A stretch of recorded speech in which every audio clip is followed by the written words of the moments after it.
Hey everyone, and welcome to a new tutorial. Today we're going to be taking a look at how to make the Dissimilate spell used by Void Spirit in the game Dota 2. And after you're done following this tutorial, you can alter its visuals as well as add new features to it to better fit your game. And... wait, what the hell? I think there's someone here. Oh shit, that's Gandalf. Gandalf, Stormcrow. You have played your part well.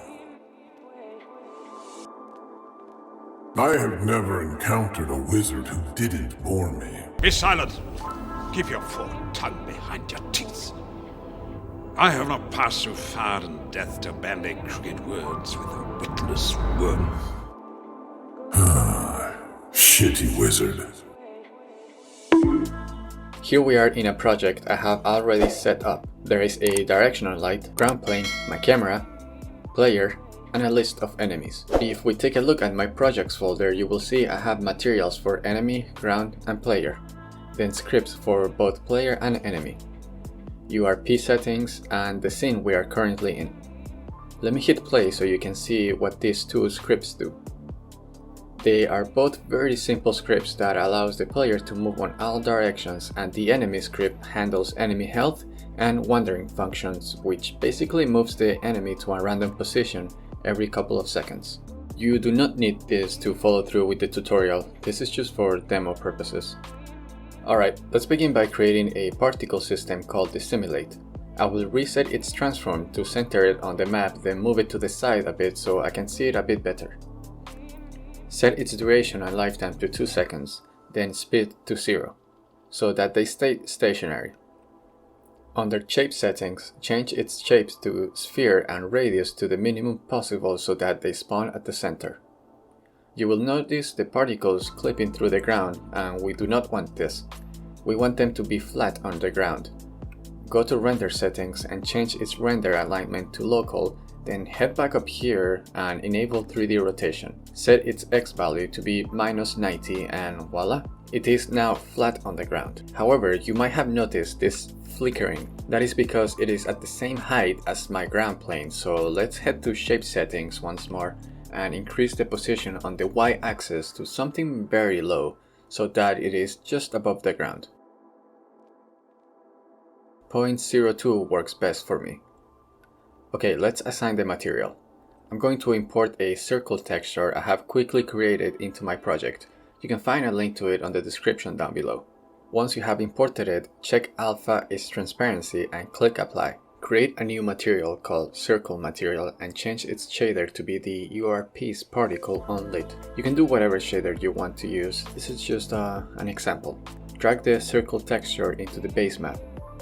Assign this material to our particle system and you will see something like this. That is because we have to change the material surface type to transparent.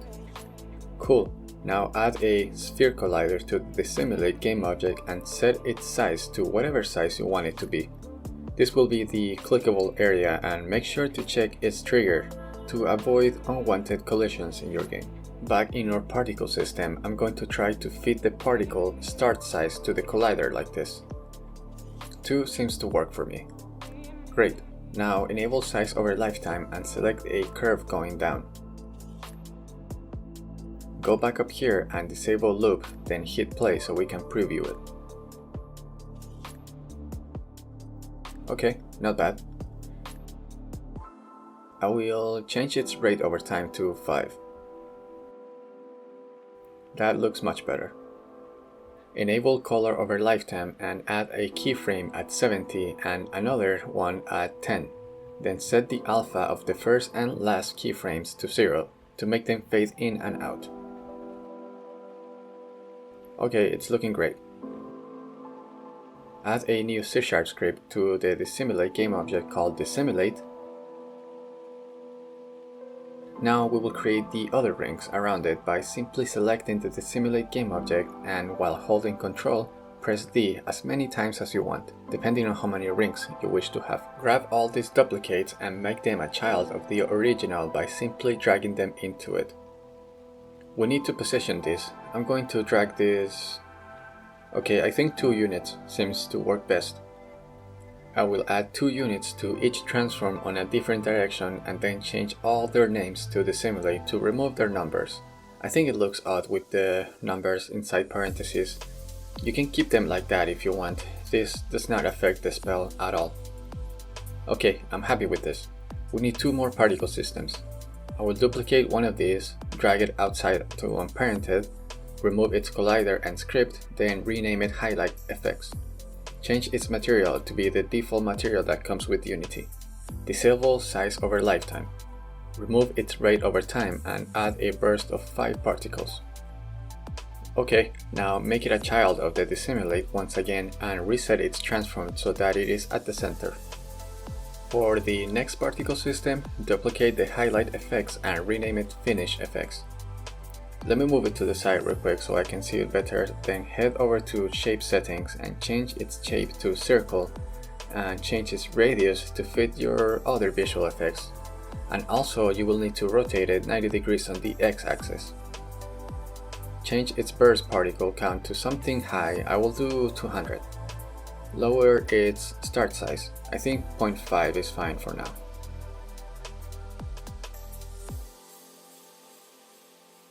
Go over here and enable velocity over time.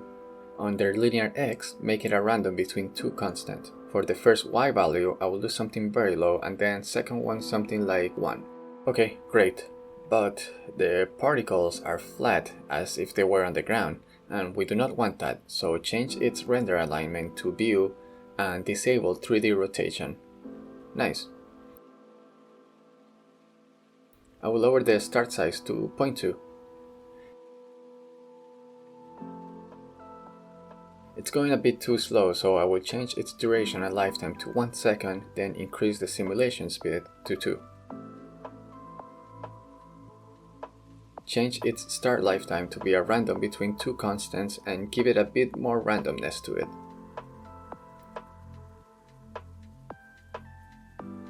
Reset its transform. Alright, that is good enough.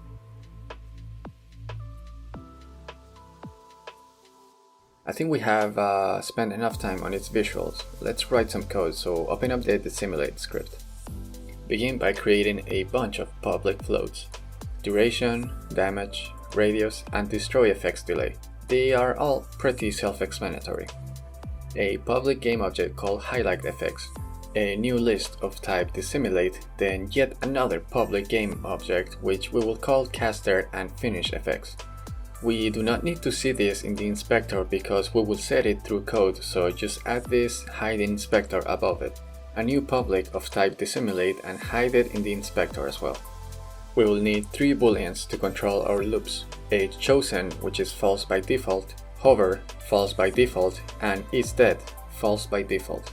We can get rid of start and create a new public function called setup that will take in a parameter of type game object which we will call player. Inside this function, we need to assign the finish FX to be the particle system we created earlier, as well as assign the main Dissimilate to be this script, because this setup will be called only once. Now set the caster to be the player parameter and assign chosen to be true because we always need one to be chosen, and by default, the main Dissimilate will be the chosen one. Now we need to pass on all our values to the other Dissimilate game objects, so pass on duration, damage, radius, the Highlight FX particle system, the caster, our rings list, the main Dissimilate, the destroy delay, and the finish FX particle system. Lastly, inside the setup we must vanish the player. The vanish in Dota basically makes the hero invulnerable and unclickable. You might have a function in your player controller that handles this, and if you don't, then we can just simply disable the player, then re-enable it after the spell is over. Before moving on to update, we will do onMouse over and onMouse exit to change the hover boolean. Going back up here into update, we first check if we are not dead, then we do another check to see if the duration is bigger than 0, in which case we lower it over time. If it isn't, then we set its dead to true, and below it we check if this is the chosen Dissimilate, in which case we need to create a new function called finish, then add it in here. This function will be called once and only on the chosen Dissimilate.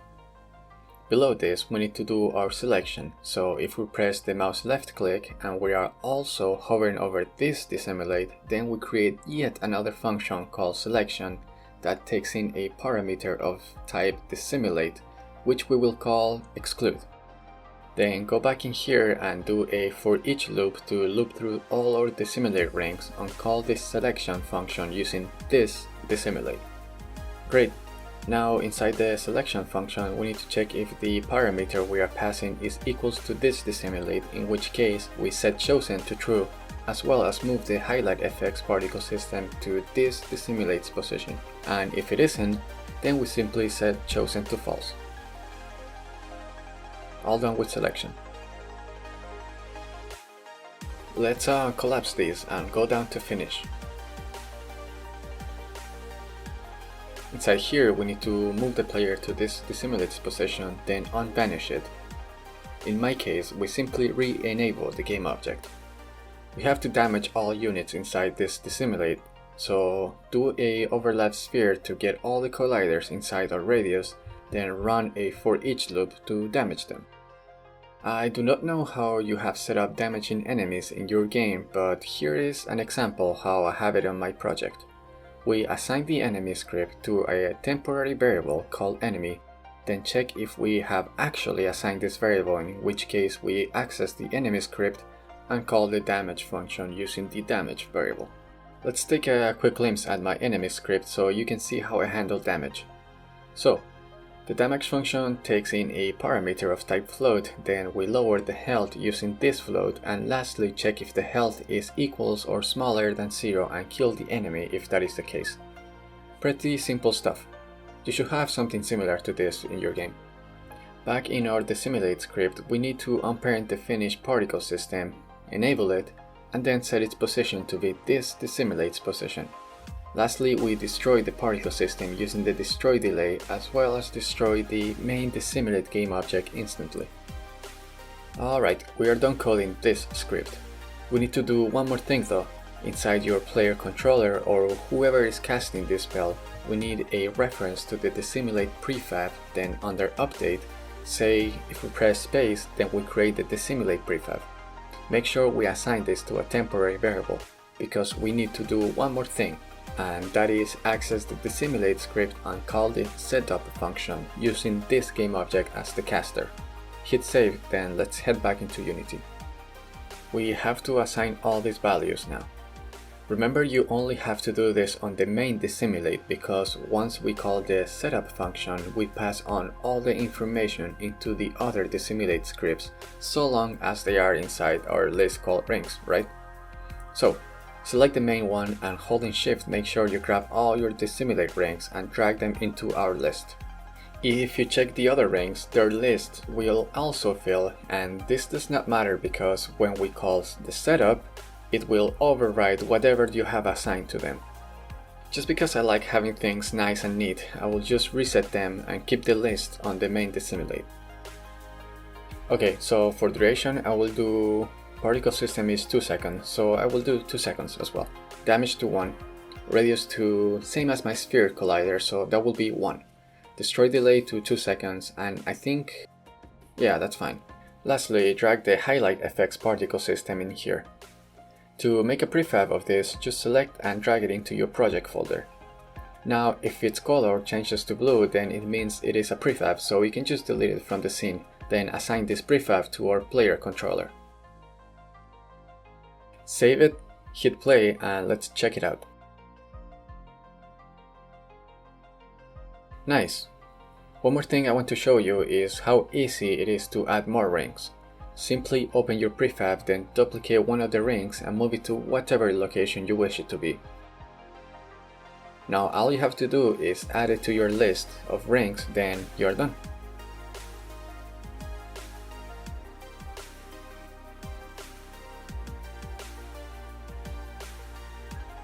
Now go change some of its values, visual effects, and add more rings, I don't know. You could also make the ring rotate over time, I think that would be pretty cool. Or maybe make it move on a specific direction over time. These are just ideas for you. Go crazy with it. And that is it for this tutorial. I have made this variation with the default color white, so you can change it as you wish. This will be available in my Patreon page.